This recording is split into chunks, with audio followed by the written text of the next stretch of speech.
وہ محمد جس کے ہاتھ میں قرآن ہے وہ منادی ہے. بس قرآن فی ذات ہی منادی نہیں ہے، بلکہ محمد رسول اللہ علیہ وسلم کے ہاتھوں میں آپ کی زبان پر جاری ہو کر پھر منادی بنا ہے.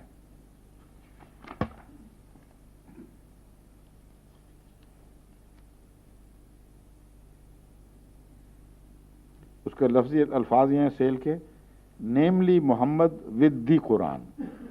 اور یہ بالکل صحیح، اس معاملے میں تو وہ سچا ہے.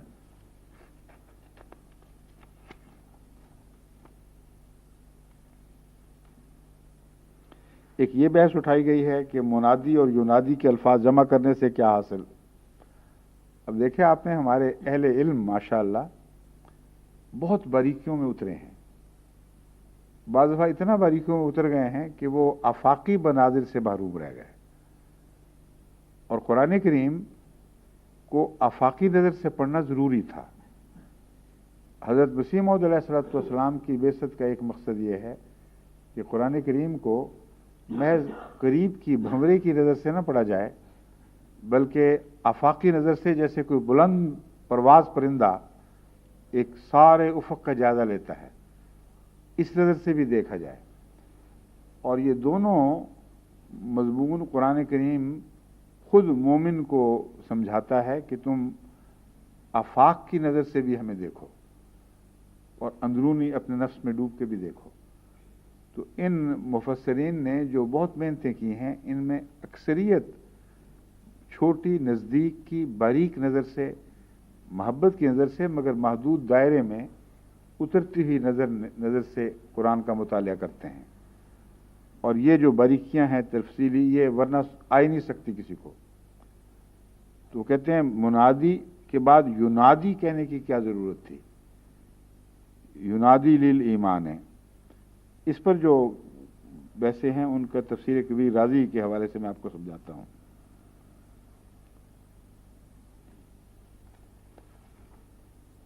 ذکر النداء مطلقا ثم مقیدا بالایمان تفہیما لشان المناد لأنه لا منادی اعظم من منادی ینادی للایمان. علم انہم طلبوا من اللہ تعالی فی هذا الدعاء ثلاثة اشیاء، اولهما غفران الذنوب، وثانیا تکفیر السیئات، وثالثها ان تكون وفاتهم مع الابرار. کہتے ہیں کہ منادی اور ینادی کے الفاظ جمع کرنے سے مقصد یہ ہے کہ خدا نے مطلق ندا کا ذکر فرمایا، مگر ساتھ ہی منادی کی عظمت شان کے لیے ایمان سے مقید کر دیا، یعنی ایمان کی طرف بلانے والا ہے، کسی اور طرف نہیں. انہوں نے اللہ سے اس دعا میں 3 چیزیں طلب کی ہیں: غفران ذنوب، تکفیر سیئات.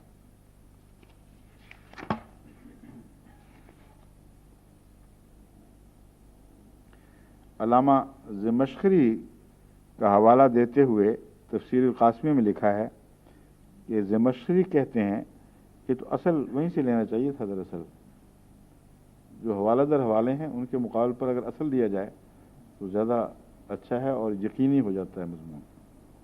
اس لیے الکشاف کا جہاں بھی ذکر ہو، خواہ زمخشری کا ہو یا کشاف کا، اصل حوالہ ان کو کہیں وہ نکالا کریں.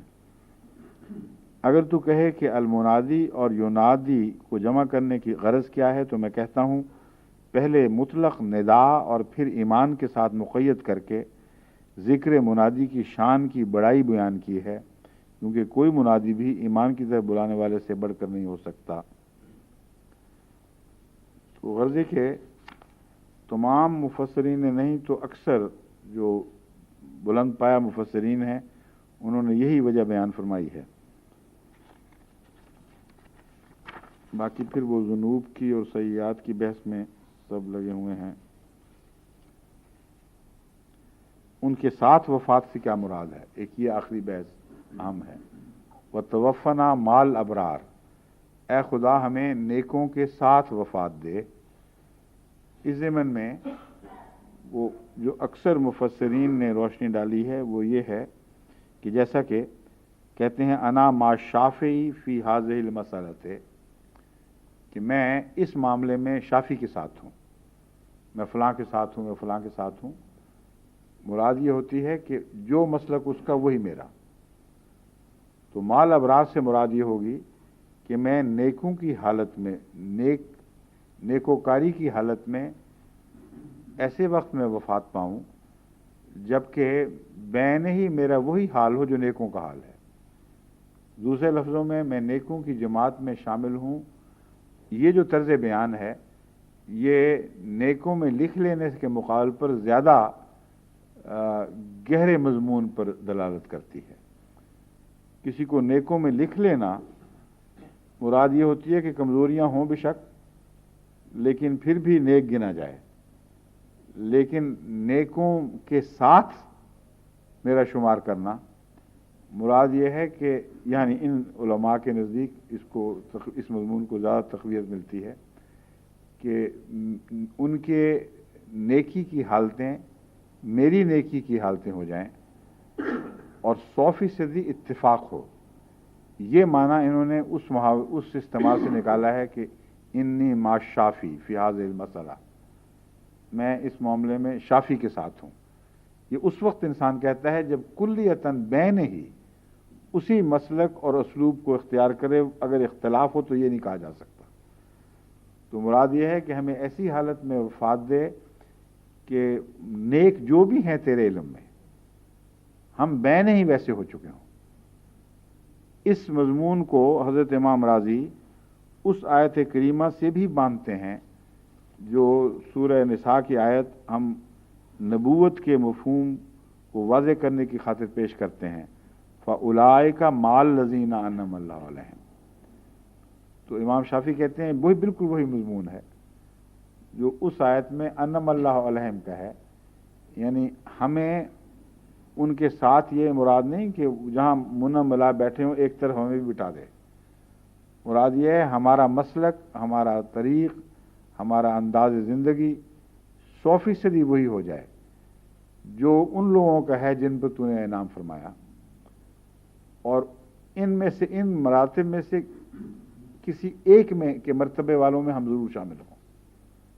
یعنی سارے مرتبے تو نہیں میسر آ سکتے ہر ایک کو، ان میں نبیین و صدیقین و شہداء و صالحین یہ چاروں مراتب شامل ہیں۔ تو مائیت کا معنی بھی ضمناً اس سے حل ہو گیا، یعنی حل تو پہلے ہی تھا مگر میں مزید ایک تقویت کا ثبوت مہیا کر رہا ہوں۔ پھر آگے یہ بحث اٹھی ہے کہ فاغفر لنا اس کے بعد کیوں فرمایا ہے؟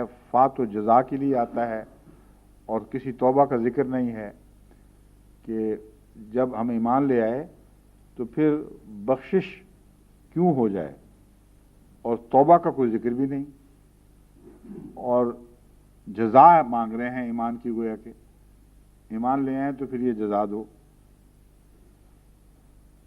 پھر اس کے بعد دوسرا مضمون ہے فاغفر لنا ذنوبنا، اگر ربنا فاغفر لنا ذنوبنا وکفر عنا سیئاتنا، گناہ اگر بخشے جائیں تو علماء یہ بحث اٹھاتے ہیں وہ تو توبہ کے بعد بخشے جاتے ہیں، اور اگر توبہ ہو گئی تو پھر سیئات کہاں سے باقی رہیں؟ تو پہلے توبہ کے ذریعے بخشش، پھر سیئات سے بچنے کی دعا، اس کا کیا مطلب ہے؟ آخری طور پر پھر وہ ہے کہ مال ابرار اس حالت میں پھر پہنچانے کی جو آخری نتیجہ نکالا گیا ہے، اس کا کیا مطلب ہے؟ کیوں جی آج رکھیں یا کل اس مضمون کو جاری رکھیں؟ ہے نا، بس اس کو بس ختم کر لیتے ہیں، اس مضمون کو کوشش کرتے ہیں۔ اب میں آپ کو اصولاً آپ کو یعنی لفظاً بھی جو علماء نے باتیں کی ہیں اور مجموعی طور پر جو ہے ان کی آراء یا ان کی تفاسیریں اس سے میں مطلع کر چکا ہوں۔ اب میں آپ کو سمجھاتا ہوں، اور غالباً میں اس موضوع پہ بعض خطبات پہلے دے بھی چکا ہوں کہ یہاں ایک بہت ہی عظیم الشان کلام مربوط ہے جو پہلے سلسلے کے ساتھ جاری ہے، پہلے اس کا تعلق پہلی آیات سے سوچنا چاہیے۔ وہ یہ ہے کہ وہ لوگ جو کائنات کو باطل نہیں سمجھتے، انہی میں سے انبیاء پیدا ہوتے ہیں، انہی کی رسائی پھر خدا تک جاتی ہے، اور خدا پھر انہی لوگوں کو چنتا ہے اپنے پیغام بھیجنے کے لیے۔ اور نبوت ایسے اولو الالباب کے سوا آپ کو کہیں نہیں ملے گی، اور اولو الالباب کا آخری زینہ نبوت ہے۔ یہ ایک پیغام ہے جو پچھلی مضمون سے اس کو باندھ رہا ہے اور المنادی کے اندر داخل ہے یا منادین میں داخل ہے۔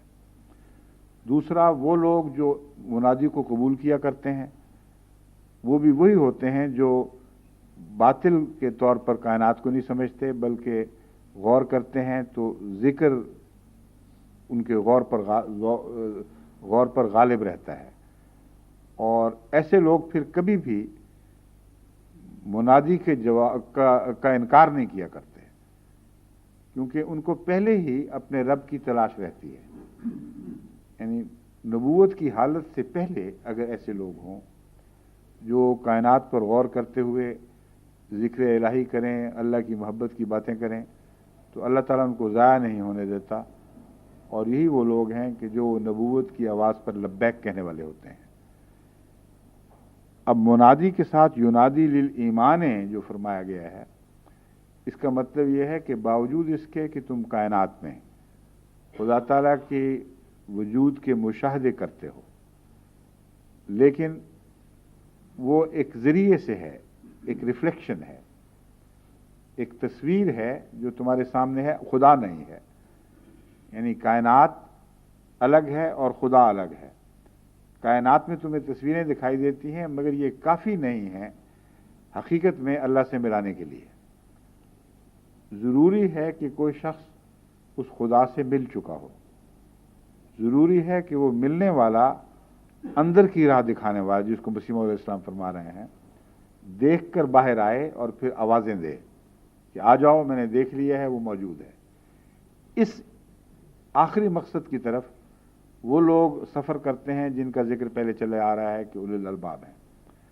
اب وہاں دو باتیں ہیں، وہ لوگ بھی اس میں داخل ہیں۔ یہ بہت ہی لطیف انداز ہے قرآن کا کہ جو ایمان لانے کے بعد غور شروع کرتے ہیں، اور وہ لوگ بھی جو غور کرتے ہیں تو خدا کا ذکر غالب ہوتا ہے، تو وہ ایمان لانے کی صلاحیتیں اپنے اندر رکھتے ہیں، وہ کہ پوٹینشیل مومنین ہیں۔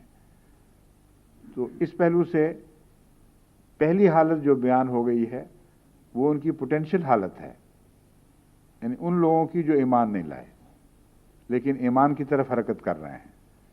دوسرے وہ لوگ ہیں جو ایمان لے آئے ہیں، منادی ان میں ظاہر ہو چکا، ان کی کیفیت بدرجہ اولا ان آیات میں بیان ہوئی ہے کہ ایمان کی رونق اور زینت کے نتیجے میں وہ لوگ اس راہ پر چل پڑے ہیں، اور یہ ان کی کیفیت ہے۔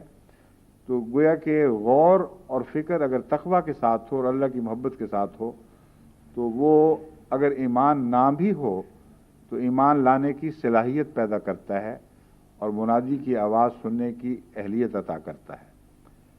اور اگر وہ ایمان لانے والا آدمی ہو تو سونے پر سہاگا ہے، پھر تو اٹھتے بیٹھتے ہر حالت میں، چاہتے سوتے جاگتے، اس کا غور خدا کے ذکر کے گرد گھومتا ہے یا اس سے متصل رہتا ہے، اور نتیجہ دونوں کا ایک ہی ہے۔ ایک وہ ہیں جو کہتے ہیں باطل نہیں ہے، جن کو ابھی منادی تک رسائی نہیں، وہ بھی یہی نتیجہ نکالتے ہیں اگر وہ اللہ کے ذکر کے سے مغلوب ہو کر غور کریں، مگر ان کا نتیجہ پھر بھی باہر والوں کا نتیجہ ہے، بیرونی نظارے کا نتیجہ ہے۔ ایک وہ لوگ ہیں جنہوں نے منادی کو پا لیا، وہ جب کہتے ہیں باطل نہیں ہے تو بہت بڑی طاقت اور شان کے ساتھ کہتے ہیں، کیونکہ وہ صاحب تجربہ لوگ ہیں، وہ خدا کو دیکھ لیتے ہیں، تعلق قائم کر لیتے ہیں، مگر منادی کے ذریعے بعد میں پھر وہ ذاتی تعلق میں تبدیل ہوتا ہے۔ اس کے بعد جب یہ فرمایا ینادی للایمان، تو بعض لوگ یہ کہہ سکتے ہیں کہ پہلے بھی تو ایمان والوں کا ذکر ہے، تو پھر ایمان کے بعد ایمان لانے کا کیا معنی؟ تو قرآن سے قطعی طور پر یہ ثابت ہے کہ اسلام کی بھی حالتیں ہیں اور اس کے باوجود اسلام کی طرف بلایا جاتا ہے، اور ایمان کی حالتیں اللہ تعالیٰ تسلیم فرمانے کے بعد پھر دوبارہ ثم الذین آمنوا، پھر وہ لوگ ہیں جو دوبارہ ایمان لاتے ہیں. تو یہ مضمون ہے ایمان کے مراتب کا مضمون، کہ اگرچہ بہت سے ایمان لانے والے ایسے ہیں جو خدا تعالیٰ کو کائنات میں دیکھ کر ایمان لے آتے ہیں اور محبت کی باتیں بھی کرتے ہیں، مگر ایک وہ ایمان ہے جو منادی کی صحبت سے عطا ہوتا ہے، یا منادی کی باتیں مان کر اس کی پیروی سے عطا ہوتا ہے. وہ ان لوگوں کو جو بظاہر اپنے آپ کو مومن سمجھ رہے ہیں پھر بھی ایمان کی دعوت دیتا ہے کہ ابھی تمہیں پتہ نہیں کہ تم کیا کس حالت میں ہو، جس کو تم ایمان سمجھ رہے ہو یہ سوتے میں آنکھ کھلی ہے، لیکن ہم تمہیں حقیقت میں جاگنے کی طرف بلا رہے ہیں. وہ ایمان بہت زیادہ روشن اور منور ہے جو خدا کے نبی کی پیروی سے ملتا ہے، اور کوئی مفکر، کوئی ایسا کائنات پر غور کرنے والا خواہ نیک دل بھی ہو، اللہ سے پیار بھی رکھتا ہو، وہ اس ایمان کو پا ہی نہیں سکتا جو نبوت کی وساطت سے عطا ہوتا ہے. تو ینادی للایمان میں لازماً وہ باتیں بھی ہیں کہ مرتبہ ہے، ایمان کی طرف بلاتا ہے، بدی کی طرف نہیں، مگر میرے نزدیک اس کا شائبہ بھی کوئی دماغ میں نہیں آتا کہ یہ منادی کس طرف بلا رہا ہے. اگر خالی منادین بھی کہا جاتا تو جو مضمون چل رہا ہے ظاہر ہے ہر انسان یہی سمجھتا کہ ذکر الہی کی طرف بلا رہا ہے، اللہ کی محبت کی طرف بلا رہا ہے، حقیقی عقل کی طرف بلا رہا ہے. اس لیے وہ جو باتیں ہیں وہ اپنی ذات میں درست بھی ہوں تو اس آیت کا منطوق معلوم نہیں ہوتی، اس آیت کی غایت معلوم نہیں ہوتی. اس آیت کی غایت یہ ہے کہ یہ سارے لوگ محتاج ہیں اس ایمان کے جس کی طرف صرف منادی بلا سکتا ہے. بن دیکھے کس طرح کسی محروم پہ آئے دل، کیسے کوئی خیالی صنم سے لگائے دل. گفتار گر نہیں ہے نہ دیدار گر نہیں ہے تو گفتار ہی صحیح، آگے کیا ہے، آثار ہی صحیح، حسن و جمال یار کے آثار ہی صحیح. تو وہ آثار سے بات شروع ہوئی تھی. حضرت مسیح علیہ السلام کہتے ہیں کہ اگر دیدار نہ ہو سکے تو آثار ہی پہ گزارے ہوں گے مگر وہ بات اور ہے کہ دیدار نصیب ہو جائے. تو یہ مضمون جو ایمان کا ہے یہ اپنے کمال کو پہنچتا ہے منادی کے تعلق میں، اور منادی کی غرض ہی ایمان کے اعلیٰ مراتب تک پہنچانا ہے. پھر فرمایا کہ وہ لوگ جنہوں نے ایمان والے کی پکار کو سنا اور یہ تکبر نہیں کیا ہم تو پہلے ہی پہنچے ہوئے ہیں. ایسے بھی تو ہو سکتے ہیں کہ ہم تو رات اٹھتے بیٹھتے ہر وقت خدا کو یاد کرتے ہیں، ہمیں کیا ضرورت ہے اس برادری کی آواز سننے کی. وہ لوگ جو سر جھکا دیتے ہیں اور جانتے ہیں کہ یہ اعلیٰ درجے کا مقام ہے، ان کے ساتھ پھر ایک سلوک شروع ہوتا ہے. اس ضمن میں حضرت رسول مسیح علیہ السلام کی زندگی کا واقعہ بھی بہت دلچسپ اور برمحل ہے کہ ایک شخص جو فقیرانہ درویشانہ حالت کا انسان تھا اچانک نمودار ہوا مسجد میں، سفر کر کے کہیں سے آیا تھا، اور آ کے اس نے نماز کے مان بعد حضرت مسیح علیہ السلام سے عرض کیا میری بیعت لے لیں. آپ نے بیعت لے لی، اچھا جی چلتے ہیں. اور ہمیشہ گھر میں چلے گئے اور وہ رخصت ہونے لگا. تو ایک صحابی نے اس سے کہا کہ تمہارا کیا حال ہے، بیٹھو کچھ صحبت سے فائدہ اٹھاؤ، کیونکہ بیعت کا کیا فائدہ اگر تم یہاں بیٹھو گے نہیں. تو اس نے کہا اسی پہنچے ہوئے یہاں انہوں نے جواب دیا کہ بھائی اگر پہنچے ہوئے تھے تو آنے کی کیا ضرورت تھی، کہ میں آپ ہی کا تو آیا ہوں، اتوں جوتیاں پہنیاں سن جوتیاں پہنیاں سن کہ جا بیعت کر کے آ، ورنہ میرا قرب نصیب نہیں ہوگا. تو جب منادی ظاہر ہو جائے تو اس کی وساطت لازمی ہو جاتی ہے. مگر وہ پہنچا ہوا اتنا نیک تو ضرور تھا کہ پہنچا ہوا سمجھتا تھا، اور اللہ تعالیٰ نے اس کی دل کی نیکی پر نظر فرما کے اس کو تکبر کی حالت میں مرنے سے بچا لیا، اور خود اطلاع دی کہ پہنچا ہوا جو بھی ہے تو سمجھتا رہے، لیکن وہاں بیعت کرے گا تو پھر تو پہنچا ہوا شمار ہوگا. تو یہ ہے منادی للایمان کی ضرورت، ینادی للایمان. کہ اس نے منادی کرنی ہی کرنی ہے، ورنہ لوگوں کو کیا پتا کہ اصل ایمان کہاں ہے۔ تو وہ جو ایمان کی حالت میں ہیں ان کے لیے بھی منادی کرتا ہے، اور اعلیٰ درجے کے ایمان کے مراتب ان کو عطا کرنے کے لیے دعوت دیتا ہے، اور وہ جو ایمان سے باہر بیٹھے ہوئے ہیں ان کے لیے بھی منادی کرتا ہے۔ بس جو ایمان لے آتے ہیں اس کا یہاں مطلب یہ ہے ان کو ابھی پہلا ایمان تھا دلیل کا ایمان، اور دلیل کے ایمان کی کوئی جزا نہیں ہوا کرتی، وہ ایک طبی طریق ہے۔ آپ نے آگ کو دیکھا، آگ کہا تو اب کو کہے جو پیسے نکالو، میں نے کہہ دیا، وہ کہ دن چڑھ گیا، میں بھی مانتا ہوں، لاؤ پیسے دو، یہ تو ہو ہی نہیں سکتا۔ تو وہ جو پہلے غور کرنے والے تھے انہوں نے دیکھا، پہچانا، ان کی یہی جزا ہے کہ جہنم سے بچ جائیں گے، اور یہی انہوں نے دعا بھی کی، فقنا عذاب النار۔ لیکن عذاب نار سے بچنا ہی مراد ہے، یہ اور بھی باتیں ہیں، وہ جو اور زائد باتیں ہیں وہ منادی سے ملا کرتی ہیں، اور منادی بلاتا ہے اس کی آواز پر، باوجود اس محرومی کے کہ اس وقت تک آپ کو پتہ ہی نہیں کہ ایمان کی حلاوت کیا ہوتی ہے، سچا ایمان کیا ہے، کس طرح کامل یقین تک پہنچا جاتا ہے۔ آپ غائبانہ حالت میں سر جھکاتے ہیں، یہاں وہ ایمان مراد ہے۔ وہ پہلا مشاہدے کا ایمان تھا، اب یہ غیبوبیت کا ایمان ہے، جس کا قرآن کریم کی اس آیت سے تعلق ہے، وہ یؤمنون بالغیب ویقیمون الصلاۃ ومما رزقناہم ینفقون۔ وہ تجھ پر ایمان لاتے ہیں یہ کہنے کے بعد، یؤمن بما انزل الیک وما انزل من قبلک وبالآخرۃ ہم یوقنون، ان دو مضامین کو اکٹھا ترتیب، پہلے تو یہ غیب کا ذکر ہے نا، ہاں پہلے ذکر ہے، پھر تجھ پر ایمان لے آتے ہیں۔ وہ جو غیب کا ذکر ہے وہ محمد رسول اللہ کے ایمان کے ساتھ ہی دراصل تعلق رکھتا ہے، اور ابتدا میں غیبوبیت کی حالت ہوتی ہے، نہ رسول اللہ صلی اللہ علیہ وسلم کو پوری طرح پہچانتے ہیں، نہ اللہ تعالیٰ کے ان اسرار سے واقف ہیں جو نبوت کی وساطت سے اللہ خود کھولتا ہے تو کھلتے ہیں، ورنہ نہیں کھل سکتے۔ تو ان کے لیے جزا ہے، کیونکہ حضرت مسیح علیہ الصلوۃ والسلام نے اس مضمون پر بہت کچھ لکھا ہے، فرماتے ہیں غیب کی حالت میں ایمان لانا جزا چاہتا ہے۔